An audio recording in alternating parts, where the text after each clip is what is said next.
Qophiin teenya tan irraa qophii dinqisiiftuudha.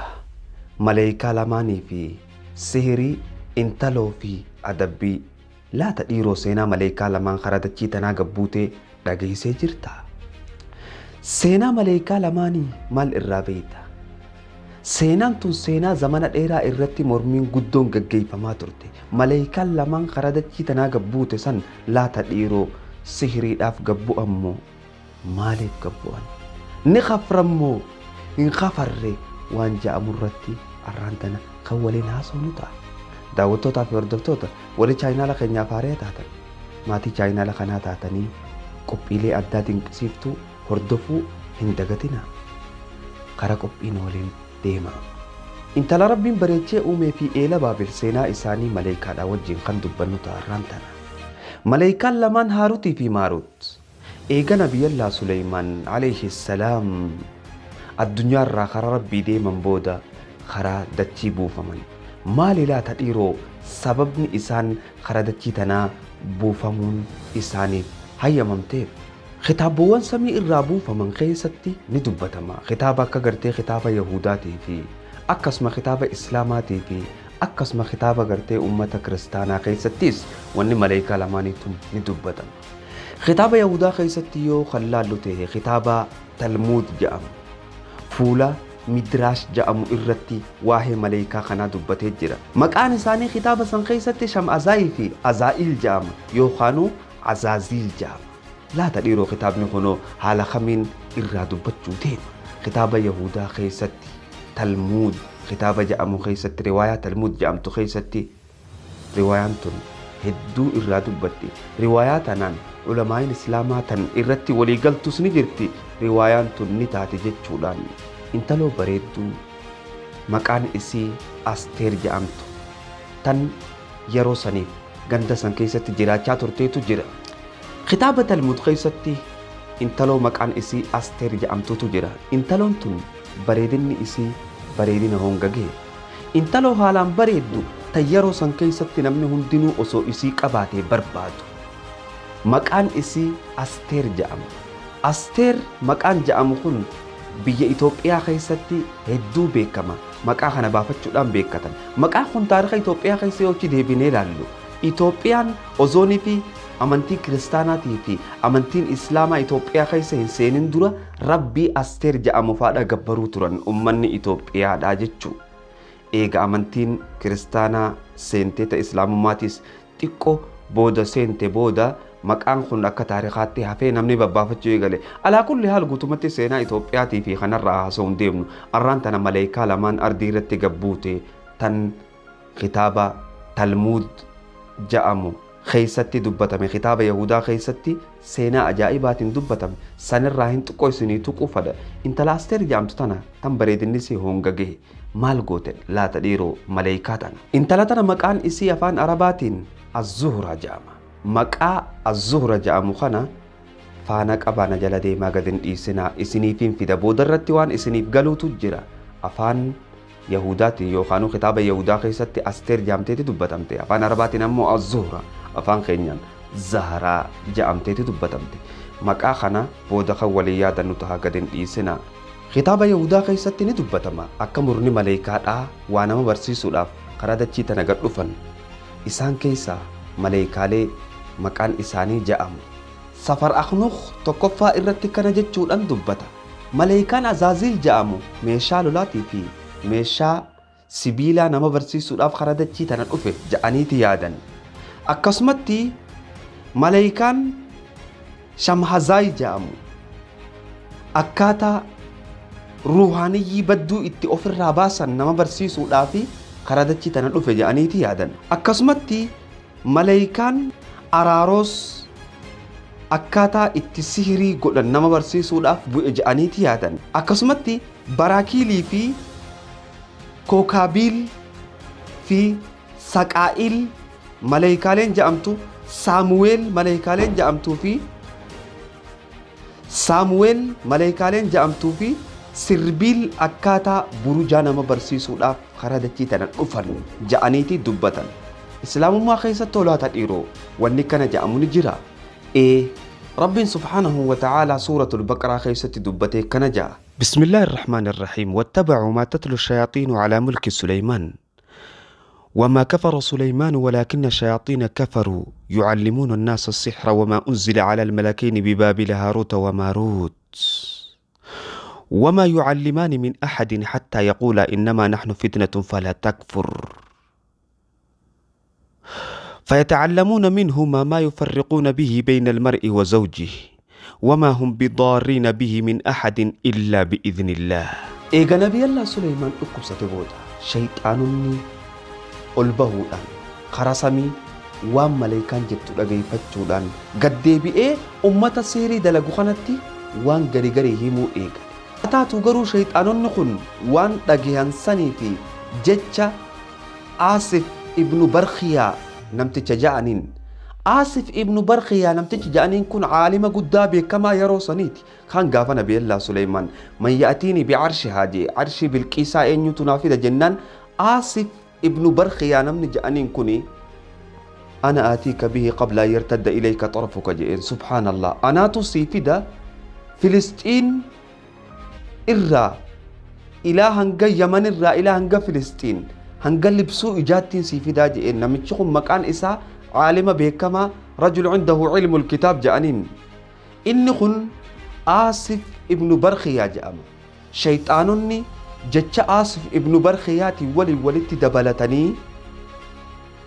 أكا نبي الله سليمان نبيه هنتين أمتا بيسي سوداف دجي خيسا فجأن أمتا ساحره في ساحر توتا بيرد أكاني وان كان إتي وسواسا دبينا چتن دابن إيغا دبيتنا نبي الله سليمان لغيه بودا خطاب سهري هند ولتك خطاب سهري إيغا ولتك أبي نبي الله سليمان خطاب بوتن سهري خنفوده خرسي إسا جلت أولي أكا سهرين تن دجي خيسا فجأته الدنيا هم بلي سنيف ججا نبي الله سليمان عليه السلام إيغا خطابا سن أولي بودا جني في كلين سافي واني هندنو متى إسا جلت ديبئني إساف وتدرتهن هاتا تقروا نبي الله سليمان فول ربي إساتهاتلو عليه السلام وسو خرسي إسارتاؤ زمن ديرا لبونا جت خيسا فولمت أكسما وجين شيطان يوخانو جنيلين هم بين توري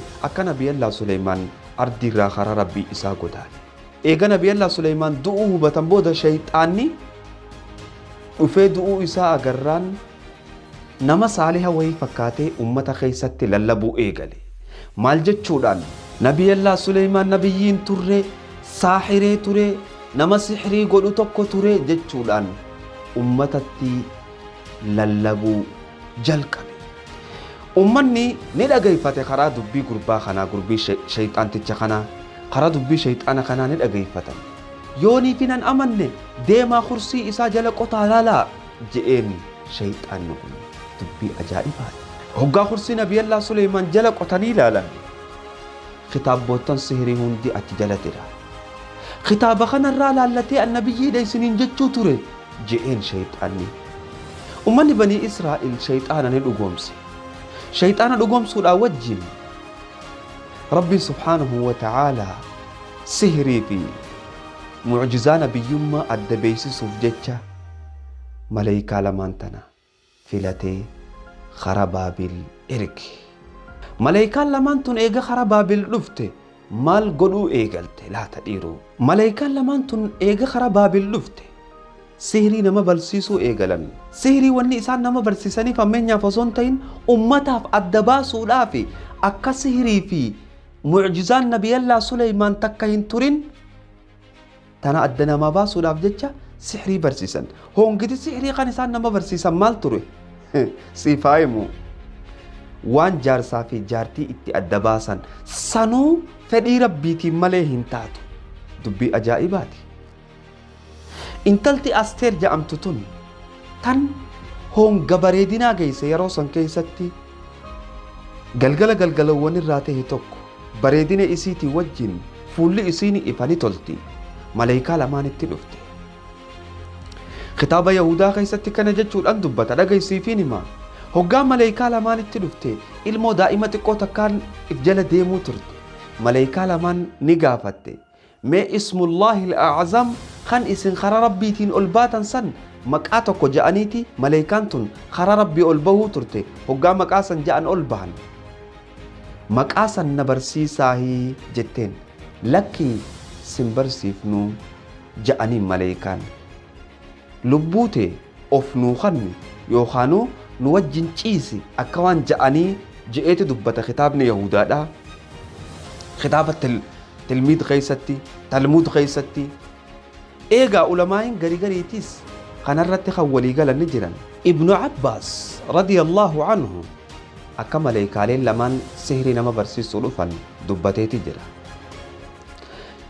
روايان ابن عباس في روايان قرتي يهودان خطابة تلمود غيستي يوخانو تلمود غيستي دبتي والخلافتي هاتا توغرو رواية علماء إلي غري خان دبتني تجرا خان قرتي خطابة تلمودي وجين تكشا ولي بقلن خطابة المدخيسة روايان خطابة المدخيسة جرتو يوخانو أدون خطابة المدخيسة جرتو قلقلو ونراته توك انتلتي بريدون هنغا بريدنا غيسي خن غافتو قتل فتي ارغويتي بريدي ilmoo daa'ima takka fuutee isaanitti dhufte ni gaafatte maleekaalee lamaan haaruutii fi maaroot mee maqaa rabbii guddaa ismullaahi al-a'zam kan karaa rabbiitiin ol baatan san anaa himaa jetteen yeroo kana ja'aniin lakki siifiniin haga lubbuute of nuu kannitu ni jetteen lakki lubbuutiyya of hin kannu haa taatu garuu yoo isin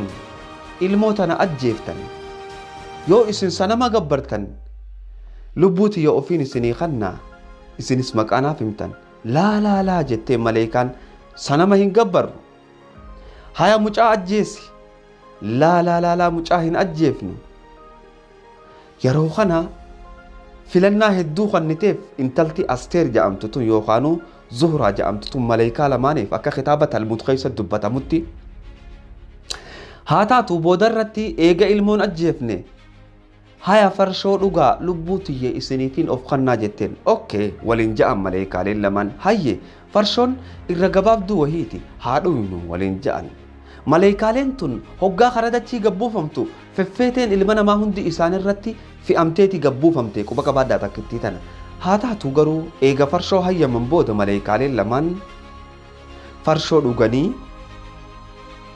intala waan isin jette hunda godhuu eegalan tartiibaan tanaaf farshoon ummul khabaa'if taate haadha bocolaa yookaanu haadha waa hundaa taate yeroo kana sanamaas gabbaranii ilmoos ajjeesanii maqaa rabbii guddaas intalaaf himan je'eeti dubbata kitaabni talmud riwaayaa islaamaatiin miti quba qabaadhaa kitaaba yahudaa kan talmud jedhamu keessatti akkana je'ee dubbata